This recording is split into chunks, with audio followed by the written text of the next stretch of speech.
Okay guys, here you go. Tricks of the trade. So we got 3.5, 4 inch, whatever, brass. You know, the sewer line's backed up. This thing's holding water throughout, up to the bathtub up on the first floor. So,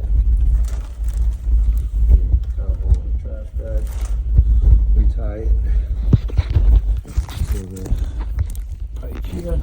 Yes, that'll hold. I've had one of these bags fill up with literally like up to my chin. I'm 6'1", up to my chin, filled with water, and the knot holds every time. This cap. I wish I had a place to put this thing.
Let go of it a little too early, but there you go.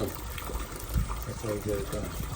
And then I'll pump this down back into the cleanout.